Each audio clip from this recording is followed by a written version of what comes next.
To continue our discussion about realistic interaction and AI-powered NPCs, I invite Pavle Petrovic, technical lead at Ubisoft Belgrade, to untangle the knot between researchers, technology providers, and game productions. To share with us machine learning framework they are developing at Ubisoft in his talk titled Experimenting or Delivering, Stories about Industrializing in-game machine learning solutions. Pavle, the stage is yours. Thank you. Hi, everyone. You hear me well? Yeah, it works. Okay, so it's a pleasure to be here. My name is Pavle. I am technical lead at Ubisoft. I work in Belgrade. And I'm here to talk about how we use applied machine learning in AAA games.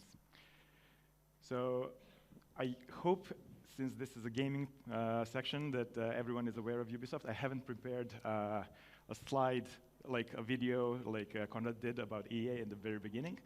So we can skip that, and I want to introduce myself a bit. So I actually have background in embedded electronics and image processing, and in 2015, I joined Ubisoft Belgrade for the foundation of the studio to work on Ghost Recon Wildlands, an open-world tactical shooter. And then in 2016, I became associate lead programmer. In 2017, I switched to Steep, a different kind of game. It's actually a sports game for the winter sports, snowboarding, skiing, and so on, which is more of my vibe. So that helped me actually to grow into a technical lead in 2018. And in 2019, we started working on Riders Republic, sort of a successor to Steep, but heavily multiplayer-oriented. And also we've added bikes and since recently skateboards and so on. The game is live. I would like to invite you all to test it out. It's pretty fun, especially with the mass races when you race with 64 other players. When Riders Republic was released in 2021, I wanted to test something differently, to have a different challenge within Ubisoft. It's a big company. We're almost 20,000 people worldwide. And I actually went away from production, away from making games directly, and I started working at the technology group. So TG is a transversal team at Ubisoft, and we are making solutions, state-of-the-art solutions for productions to create their games, to speed up their creative delivery. And one team in technology group is the machine learning framework, and I'm actually the technical team lead there. Now, let's take a pulse of the room. I'm going to go through 3 sentences. I'm making games. Does anyone resonate here with this? Okay. I'm interested in machine learning. A bit more people, okay. And I am a programmer. A few, okay. These sentences describe me, but if they resonate with you at least a bit, this talk is for you. And it will not be too technical, don't be scared. Just these following 2 things will help you probably follow more easily. So software architecture and machine learning flows. This is what I'm going to talk about how we started, about what industrialization is. I have it in the title as well. Our tech, ML framework, and why modularity is important for us. So in the beginning, there was a monolith. Okay, so Gen AI is all the rage right now. I had to put a Gen AI created image here. You can see some programmers creating a monolith. It's not really how it started, but we kind of did something similar. Like we just dumped everything into Python. We put the machine learning training and inference there and all the control. And on the other side, we had a game engine with a part that we called agent controller.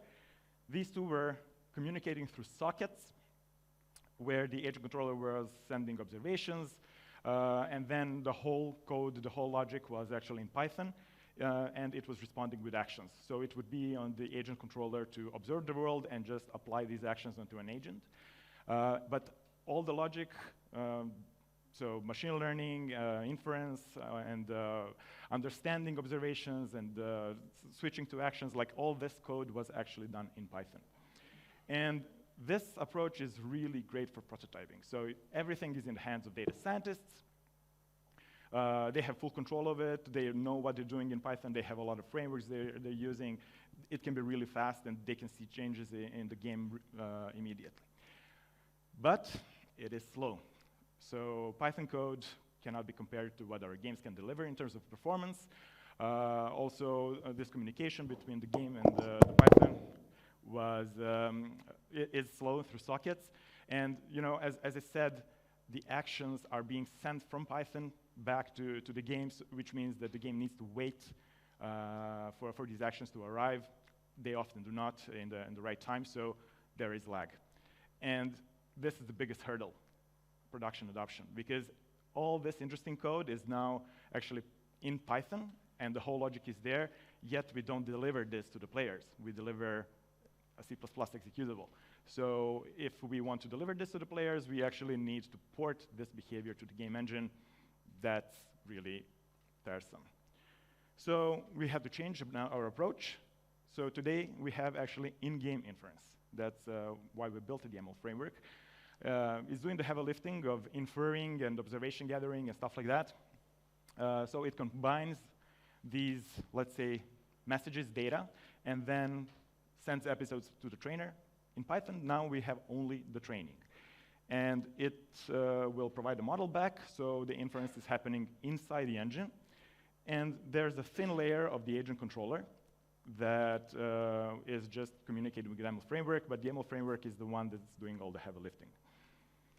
And now we can deliver this, as you can see. So the best part is that now the game does not differ much if you are experimenting or delivering, which means that the data scientists can do their own code, and basically what we see in the game can be delivered to the players. The reuse is improved a lot, so the tedious glue code is now in the YAML framework. But unfortunately, it's not all in the hands of data scientists anymore. They had their own playground in Python, but right now they need gameplay programmers to work with, because those are the ones that know the engine, those are the ones that know the game, and this can slow down the iteration process. I want to show you a few prod tests that are available online for you to see as well. This will look a lot like what we've seen at EA before.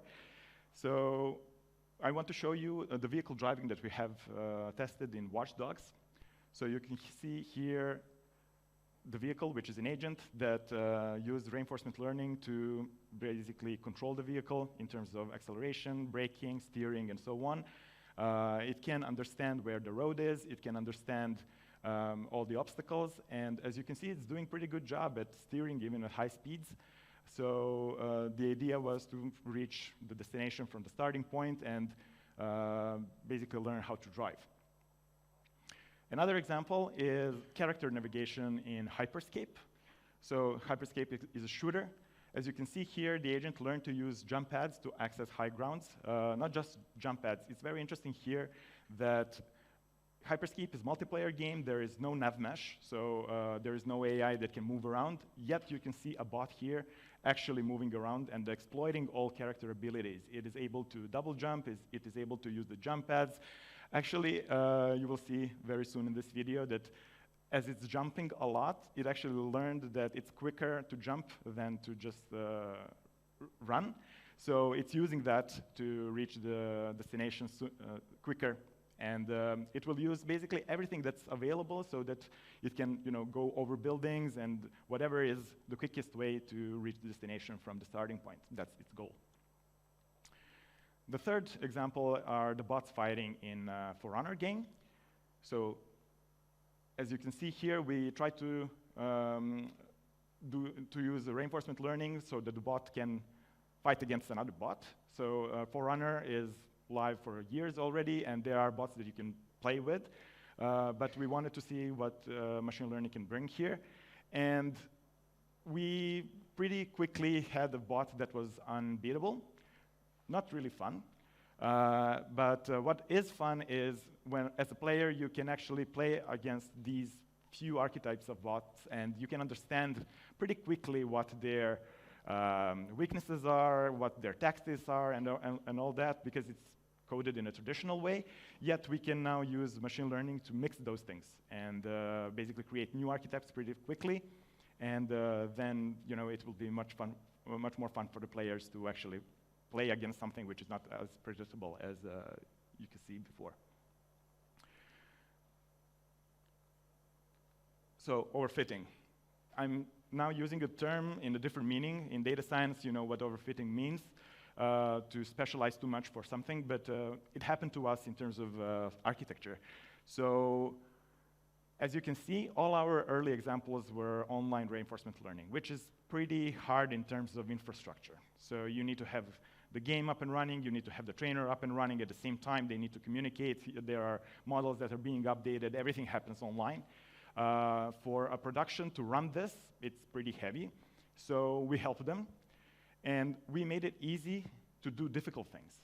But then some productions came to us and we were like, okay, so but we just want to do something completely different, just have a model, infer with it, and we're like, okay, but you need this whole bunch of stuff to do so that you can do that simple thing. So we made it difficult to do easy things, unfortunately. And that's where we realized that we need to pivot a bit.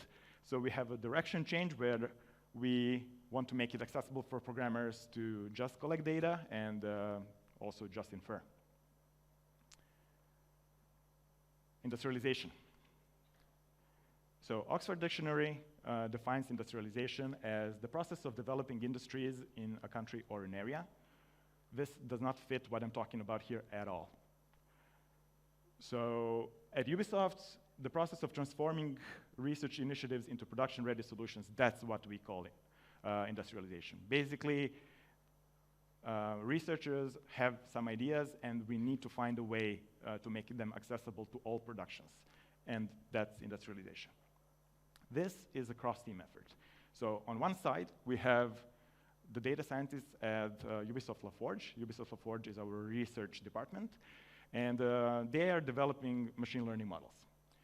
In the middle, we have my team, Machine Learning Framework, as part of the technology group, and we are providing the tools for productions to actually use them. And then we have productions themselves, who are implementing, as we call them, recipes. At productions, currently, we are mostly collaborating with gameplay programmers, and as you can see, all these three groups are working on same problems, and we are kind of trying to find a common solution. So we often end up in this situation.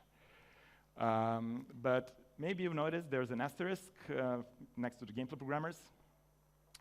That's because we want to add more people. We want to add game designers, we want to add dev tests. This is a crucial step. How to include people that are not technical into what we do, how to raise the quality, how to get the quality assessment from someone who is actually capable of giving this quality assessment, which programmers are often not, when it comes to user experiences and game design and so on, also user interfaces. You know how it looks like when a programmer designs an app. So we want to avoid that. We want people who know what they're doing to actually have their input on this. This is super important. So actually, we're hoping for this scenario. We want more people to be working on the same things. There are a few key points when on this path. So there's a research kickoff happening at LaForge. They have an idea. They've spotted an opportunity. They want to do something. They do it usually in their own gym. So it's not in any deliverable game engine. It's just something they want to try out. Then when they have some interesting results, there's a research approval. And then we look for the first production to get on board. So someone is interested, okay, this looks promising, let's see what we can do with this. This is still early research in terms of production. This is also where TG, Technology Group, gets involved, because as the first production is adopting the technology, we want to make sure that we can reuse it later, that we can actually onboard more productions later. But a lot of things cannot be seen. We cannot anticipate everything, so this is just the use case for the first production. After a while, we can say that the tech is proven. I mean, it's obvious to everyone that along this way, the idea can fail at any point. So we just drop it and we go with others. But if everything goes well, the tech is proven, and that's where TG really hops in and does the industrialization. We prepare this technology to be used easily in different productions, and we start onboarding them. As we onboard new productions, they want to use this tech as much as possible.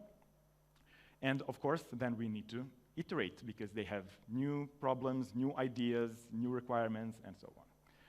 In a fast-paced field, it looks more like this.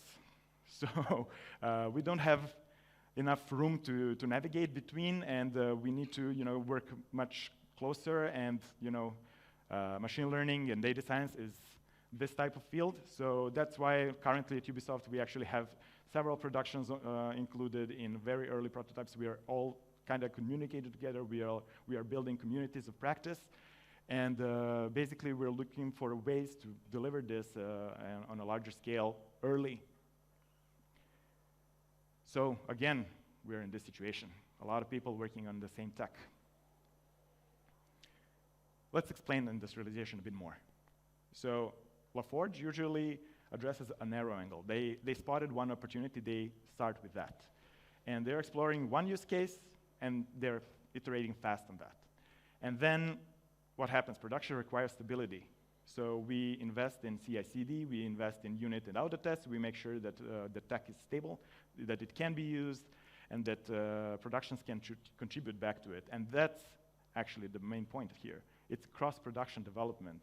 So understanding different games and engines, and understanding their needs, and also to enable people from productions, that are making actually games, how to upstream the changes back, because we want everything back in one core tech, right? So that everyone can benefit from this. And that's where machine learning framework hops in. So machine learning framework is a set of tools commonly used for machine learning, for inference, training, and debugging. And it's actually used to kickstart development of ML solutions in our games, so that every production doesn't need to start from scratch. There's already something up and running. We have several components. So at the core, it's MLF core. Messaging services that are highly customizable. So we have interfaces towards, for example, files, and network, and various debug views, and so on. And something that we call inference endpoints. Talking about inference, we have several engines. We have Ubisoft proprietary one that we're developing, but also we have integrations of Onyx Runtime, libtorch, and we actually did some tests with Unreal Engine's neural network engine. It's important to have an overview of what's available and to be able to compare yourself and what you're building with the others. So that's why, for us, it's important to have all these integrated and up and running so that we know where we're at. The third really important component are the Python trainers.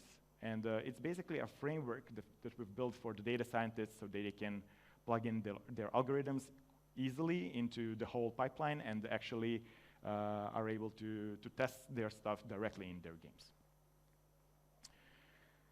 We figured that there are stuff missing. So in development, we have this new concept, new component, which we call a tracker. Of course, one of the most important aspects of data science is collecting data. And that's not where we're really good at. So currently at Ubisoft, we have several solutions for different data collections. So we are collecting data about performance, we are collecting data about player tracking, we also have some game developer telemetry, but none of these solutions really fit what ML needs, and especially because ML needs much bigger data sets. So we need to analyze now our infrastructure and see how we can actually all of a sudden store all these terabytes and understand how we can scale this to the things that we didn't plan like a couple of years ago. What's really important, ML Framework is available in Ubisoft engines, so in Ubisoft Anvil, Ubisoft Snowdrop. Having the tech available in engines is, as I said, super important for the games because it's already there. They can just activate it and try to use it. And I put the third entity here, Ubisoft Technology Group, because the tech is not, it's integrated in the engines, but it's actually hosted separately on our internal GitLab. And basically we're developing there the tech which is reused everywhere. And the idea is that all the engines, all the games can contribute back. Just a note here, it is available in Ubisoft engines, but it's not available in shipped games yet. We hope to, this is the information today, November 2023. We hope that this might change pretty soon. And let's talk about modularity and why it's important for this fast-paced field, basically the key part of the presentation. Configurable and replaceable components are crucial to increase R&D speed, and we strongly believe that modularity is key. So if you want to play with the puzzle pieces, basically in-game we want to be able to easily swap inference engines. Of course, observations and actions, this is crucial in terms of interaction with the agents. And yeah, debug viewers. I mean, when you're developing something, you need to know how it works, right, beneath what you see just in the game. On the trainer side, of course, algorithms.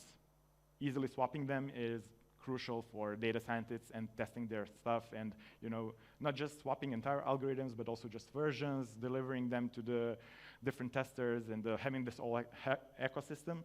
And as well, databases. Sometimes you need a large collection of data, but it can be slow, but sometimes you need a database which is really fast so that you can iterate quickly and do the online learning and stuff like that. Of course, metrics analytics, so that you know how your models are working and behaving. So, for example, we can easily swap TensorBoard with ClearML or MLflow, stuff like that. And just to prove how much we believe in this modularity, I want to show two opposite examples, actually. So one is the imitation learning for aiming, where we used Onyx Runtime Inference Engine, and we collected data from players. This is in a live game. And basically, we generated a model in an offline manner. We already had the data. We just generated a model, and then we used the Onyx runtime to infer. And the algorithm is based on imitation learning. What I'm going to show you is a very early example. You will see that it's clunky a bit. It's an example to prove that imitation learning pipeline actually works. And the agents actually in the example will learn how to aim properly in a scenario where they are moving around the stairs. Understanding where stairs are and how they look like and where are the openings as you move is pretty hard to code, and that's why we decided to try this out. So as you can see here, this agent has already predefined path, so it wants to go from below up, but it knows how to always keep an eye on the proper place. So it is always looking at the openings, it's looking at the edges of the staircases and so on. So this is, as I said, a really early example of what we have achieved. And on the other side, an example of online reinforcement learning for navigation. So this is done with our proprietary inference engine, and it's online reinforcement learning, so the data is being generated during training. Also, the models are generated during training and fed back to the game. So we have this whole loop, and it's reinforcement learning algorithm. The agents learn to navigate complex environments, and they're using all available abilities. So it looks sort of what I've shown already with Hyperscape, except that this is used for auto testing. So the agent is learning how to reach the destination through obstacles, overcoming obstacles, or sliding through openings, and so on. So as you can see here, the agent is actually able to follow guidances. It knows exactly how the obstacle, how high is the obstacle. Should it just jump over? Does it need to push itself, and so on? Or in this following example, it will slide through, and so on. You may ask, why don't we just script this for the testing?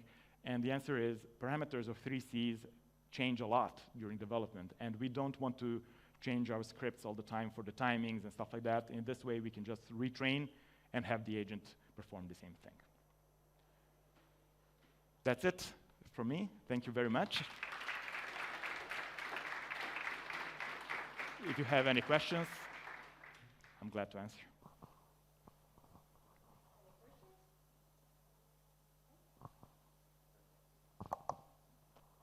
Thank you.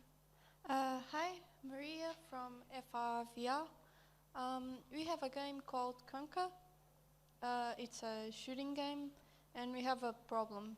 On our desktop version, we have a very core-based player base, so they really know how to hack all the game, and like if you jump onto a surface, then you jump onto a box, you gain a lot of velocity, but new players coming in don't know that.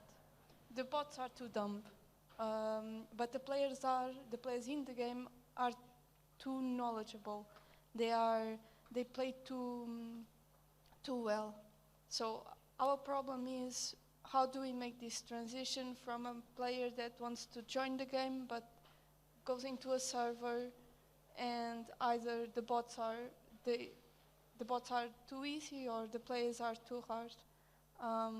In your solution and in your product, how would you tackle this? Because we really need some ideas. Did someone ask you to to ask this question? Because it's a perfect one, and I'm really glad to answer this. I won't answer it directly, but we had the same problem. We have the same problems. So I'm really happy that it was announced like 2 weeks ago. Rainbow Six is looking into the same thing. So basically, they have a huge database, a huge player base, and it's pretty competitive. I mean, it's esports.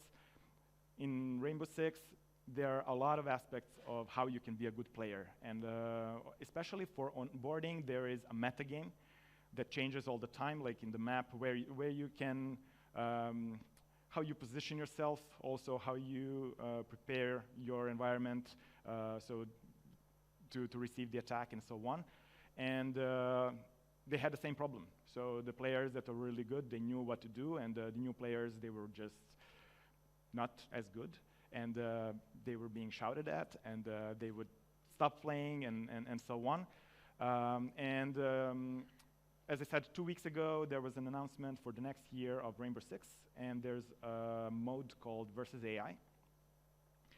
So I would advise you to follow it, because it's actually trying to address this issue. And the thing that I've mentioned for the aiming was the part of that, actually. So how to also make these bots look more human, let's say. How do they perform in a more human way?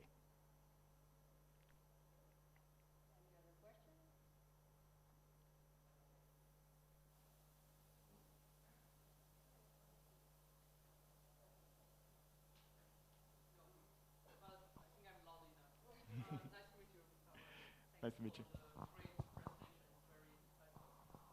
Well, I'm Stuart from Gameloft. I'm based in Paris, so I'm very familiar with Ubisoft. I'm very curious with LaForge as well that you mentioned. It's a very interesting graph, and I resonate a lot to the Spider-Man graph with the different teams trying to work together. My question is, when you look at the timeline, you start with actually the research question. Wouldn't it sometimes be that the research questions, the angle they want to go, is a bit too far away into the future?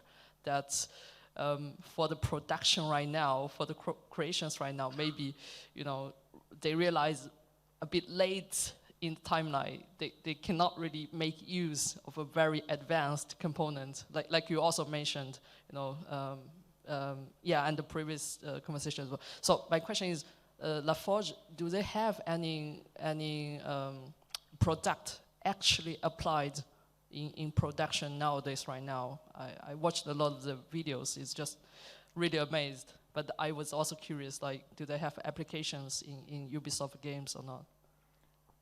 Yes, they do. I mean, that's exactly where we hop in. So we are working with LaForge daily, and we are the bridge with productions. Me personally, as you've seen, I've worked in productions for years, and now I'm actually trying to make this bridge. For me, I enjoy this relationship with the data scientists and to be the bridge between them and productions, understanding the needs of ones and the others, angles and so on, trying to bring the vision into the steadiness of production and so on. So yes, there are already examples of what LaForge has developed that's applied. As I said, it's not shipped. However, we do have a lot of tools that are for the editor. for the tests and so on. So all the things that help you develop the game is just not player-facing yet. So yeah, a lot of these are happening, and it was really interesting for me to hear the first talk today. I'm not sure if you were here. Yeah, I mean, so many of overlapping initiatives, I might say. So that's basically what happens. But as you mentioned, sometimes, yes, LaForge has ideas that are too far ahead, let's say. These usually come from academia, but as we are trying to make this bridge closer and to have the Spider-Mans working together, it's really important, and that's an actual situation for the last 2 years, let's say, that productions have more insight in what LaForge is doing, and LaForge has more insight in what productions need. And we play an important role there as technology group to bridge that, so that also LaForge can be inspired not only by external flashy things that you can do with machine learning, but also with what productions really, really need. And that's actually what we started about 2 years ago, to try to find those quick wins, like something that can make lives of designers or narrative designers more easier, and just fix that. Thanks. Thank you, Pavle. Here is a certificate of appreciation for your Thank you very much. participation.